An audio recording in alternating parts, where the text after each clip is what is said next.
YouTube, Rob again, just bringing you another video. Today I'm doing another sort of DVD Blu-ray update. So I'm doing another DVD Blu-ray update pickup style video. This is some movies that I sort of bought recently and sort of managed to find time to watch them. I can't talk today. First of all, I might just make a bit of an apology. I'm actually having a few issues with YouTube at the moment, which I suppose is not anything new. Just having a lot of problems sort of just watching videos. They seem to sort of stop and start all the time and don't seem to want to buffer. I don't know if it's just my internet connection or what, but it does sort of make it hard to watch videos, and that's why I haven't sort of been leaving many comments on some people's videos, because it's really frustrating trying to watch videos. I find I've got to sort of have, you know, like 2 or 3 videos sort of playing at the same time. And I sort of play one until it sort of pauses, then I'll stop that and sort of buffer it, and while I'm sort of waiting for it to buffer, I'll sort of go and watch another video. So I sort of end up sort of watching, say, 3 videos at the same time, sort of, you know, like 1 minute at a time. So then I'll sort of switch to another video and sort of watch that for a minute and then go back and watch the other one. It's, yeah, real pain in the ass. I'm not sure if that's just me or YouTube. I'm not sure. I might have to ring up my internet service provider and you know, sort of see what they say. I have sort of been watching videos, but sometimes I just haven't been commenting on them because it's just a hassle to watch a video. Anyway, I'm rambling on. So I got sort of small update. Hopefully this video won't be too long. So I've only got sort of 3 DVDs here and sort of 2 Blu-ray box sets. Yeah, so we'll get started, shall we? This movie is just another sort of movie from 1957, a bit of a sort of film classic. I sort of saw it in just like a second-hand store, and it was like $2, and it stars Deborah Kerr and Robert Mitchum. And as soon as I sort of saw those 2 names, I just instantly just sort of picked up the movie, and I didn't even sort of read the back of it. Pretty much just sort of bought it. It's called Heaven Knows Mr. Ashley, which is actually, yeah, a really good movie. I thought I really actually did quite enjoy this one. Perhaps a bit of a sort of a slow watch, I suppose. Though some people don't like sort of slow movies. They might not necessarily like this one, but I quite enjoyed it. So he's sort of just about Rob Mitchum here, and he's like a Marine in World War II, sort of serving on a submarine, and the Japanese sort of sink the submarine. So he sort of manages to escape and manages to find like a life raft and get in that, and he sort of drifts for days in the middle of the ocean, you know, hungry and dying of thirst. He does sort of manage to sort of bump into an island and manages to, you know, find fresh water. So he sort of won't perhaps go too much detail, I suppose, of the storyline, but he does sort of find Deborah Kerr. She's like a nun, and she's like the only person on the island. We sort of find out why she's the only one there, but I won't sort of go into that. And so yeah, you sort of got these sort of 2 characters sort of just stuck on this island together, and they're trying to, you know, find a way to off the island, and it's just sort of about them, sort of, you know, what they get up to, sort of thing. Because the Japanese sort of land and sort of decide to set up like a military base there. Rob Mitchum, he's got to try and, you know, sneak down and sort of steal food off the Japanese, and sort of without sort of being seen, type thing. And you know, a few other things sort of happen as well. They sort of have a bit of a sort of a romance type thing. Rob Mitchum sort of falls in love with Deborah Kerr, and because she's a nun, so she can't really, you know, she can't sort of do that because she's sort of, you know, married to God. But she does sort of is a bit sort of tempted, because she's actually sort of completely a nun, yet she's sort of taking her final vows very soon. Yeah. But definitely, yeah, just a really good movie, really good sort of you know, human piece, I suppose, as some people might call it. And you just sort of got these two characters by themselves, sort of on this island for the most part of the movie, and I just sort of liked sort of both of their performances, and I just thought it was a really good movie. I thought. I think even Deborah Kerr was sort of nominated for a Best Actress award. But yeah, definitely a good movie, that one. The next film, sort of I'm a big sort of fan of sort of the films Romancing the Stone and Jewel the Nile with Michael Douglas and I think it's yeah, Kathleen Turner. Great sort of adventure, you know, style movies, a bit like sort of Indiana Jones, you know, style movie, and I think they're both sort of underrated movies, those 2. So I sort of picked this one up, which I thought looks very sort of similar. Perhaps in some ways might be a bit of a rip-off, I don't know. But it's called Allan Quatermain and the Lost City of Gold. Definitely looks like a, you know, Romance in Stone, you know, type movie. Yeah, so you've got Richard Chamberlain here and Sharon Stone. And Richard Chamberlain's brother has sort of gone missing, sort of well, a little while ago, and but he's just sort of recently heard word that he might be able to, he might know where he is. You know, someone's sort of sighted him, type thing.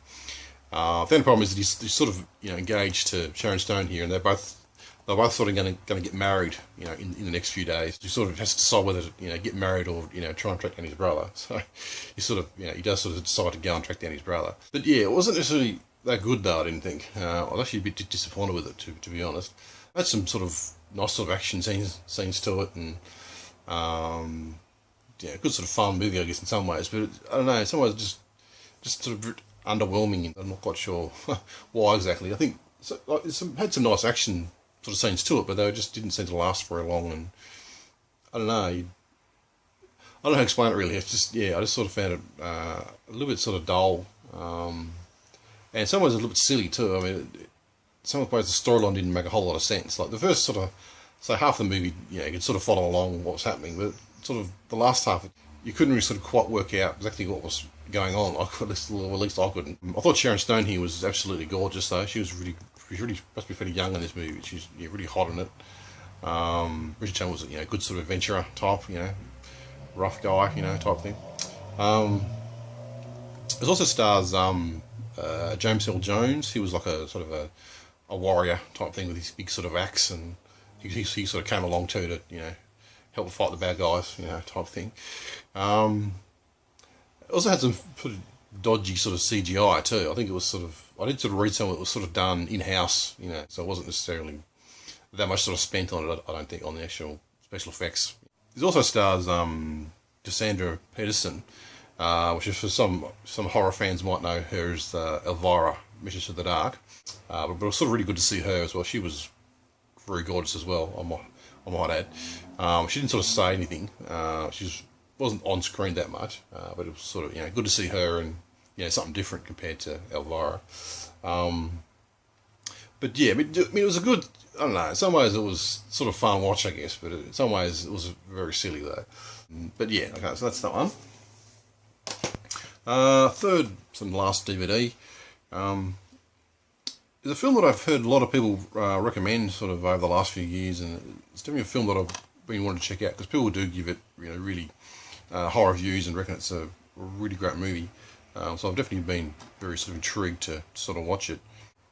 It stars Tim Robbins. It's called Jacob's Ladder. So it's got, yeah, Tim Robbins and also Elizabeth Penn. I thought she was, again, very attractive, I thought. But she was, yeah, I don't know, just something about it I just thought was, you know, really sexy. Anyway, it's like a bit of a perv, don't I? Anyway. But this is actually really good. I actually quite enjoyed this one. I mean, I didn't sort of know, you know, much about it when I was sort of going into it. I mean, I had sort of heard bits and pieces of it, because I have sort of heard other people's reviews of it and, you know, stuff like that. But I think in some ways, I think that's a good way to watch a movie. I think if you don't necessarily need to know anything about it. I just heard that it was, you know, people recommend it and it was really good. So that's, you know, that's all I needed to know. I don't really care, you know, what it's about necessarily. You know, I don't want to perhaps spoil too much. I mean, it does sort of say on the back here, you know, about the storyline, and I think in some ways that sort of spoils it all this. I don't necessarily want to, because I think you've got to sort of watch a movie unfold. I think that's the best way to watch it. But I might describe it perhaps just generally. You've got Tim Robbins, and he's like a postal worker, and he's a very sort of, you know, average, you know, type guy and stuff, but he sort of starts having these sort of strange sort of flashbacks and hallucinations type thing, which is what it is. He's, you know, you're never really quite sure whether he's sort of dreaming or hallucinating, or this is actually reality. Very much kind of like American Psycho, I think. It's a similar sort of, you know, idea to it, I guess. You're never really quite sure what's real and what's not. But he keeps, yeah, these flashbacks are sort of when he was back in Vietnam, and back to his, you know, his first wife and their son together, and yeah, I just thought it was really good. I don't want to perhaps go too much into it, but I just thought it was a really good film, and some great sort of fantasy, you know, sort of hallucination type scenes to it, and I really did like the end as well. I thought the end was really good.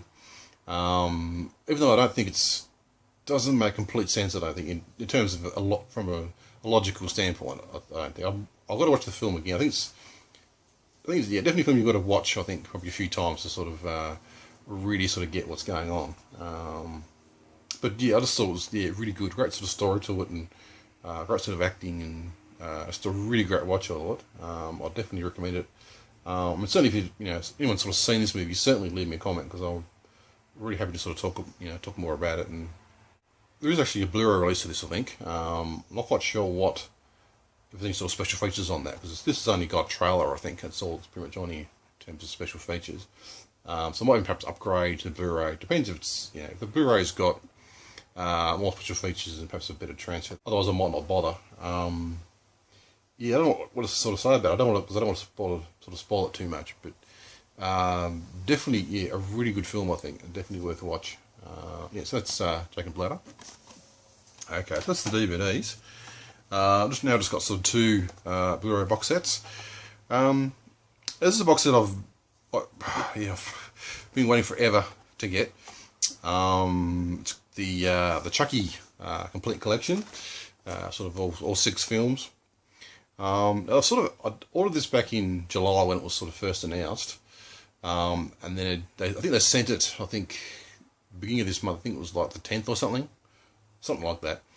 But I counted it took like, I think it was like 22 days to get to me, which I was getting a bit worried it wasn't actually going to come. I thought it might have got lost in the post somewhere, but I actually did get it. I don't know why why it sort of took so long. But yeah, I have sort of said before, I haven't sort of seen these films for quite a few years, and I'm actually looking forward to sort of I might perhaps do a marathon, perhaps one weekend, I reckon, and just sort of watch all of them sort of back to back, because I'm sort of fairly keen to sort of rewatch them all again. Especially the new one here, was it Curse of Chucky? Yeah, that's the new one that just came out, I think, this year, which I've heard is actually pretty good, apparently. I think I've seen the first 3, and I think I've seen City Chucky, but I haven't seen Bride of Chucky, I don't think. Yeah, this is a really nice box set too. I really like sort of the black and red to it, and a really nice addition this one. So very sort of pleased to pick that one up. Great set. Okay, and finally I'll sort of save the best for last. I've been sort of picking up a lot of box sets recently, and I did sort of show I picked up the Willy Wonka box set, which I thought was a huge box, but I was actually wrong. This is actually, the one I got here is actually probably 3 times the size. So this is a film that, as some people regards probably all these films as like a trilogy. It's one of the the best trilogies of all time in terms of film history. I did sort of buy a box set of these movies a few months back, and I still haven't watched it. I've never sort of seen these movies, so that's very bad, I suppose, considering it's people class it as some of the best movies ever. But this goes on for like, I think this goes for about, I think, $120. I think on Amazon. I found this on eBay. Someone was selling it sort of brand new, still sealed. And I got it for $60, which I thought was just an absolute bargain. I was actually quite surprised I got it so cheap. It's the Godfather trilogy. This really huge box, weighs a ton. I'm pretty sure this probably would have cost the guy a fair bit of money, I think, to send. I don't really know. I don't think he would have made much money on this, because I reckon it would have been fairly expensive to post to me. A very nice box. There's just a sort of picture there on the back of what's in it. So you got like the Blu-rays, then you got the DVDs version of it, and you got postcards and books, and I think it's like, was it 4 hours of bonus features as well? Final shooting script. Very nice box set, this one, actually.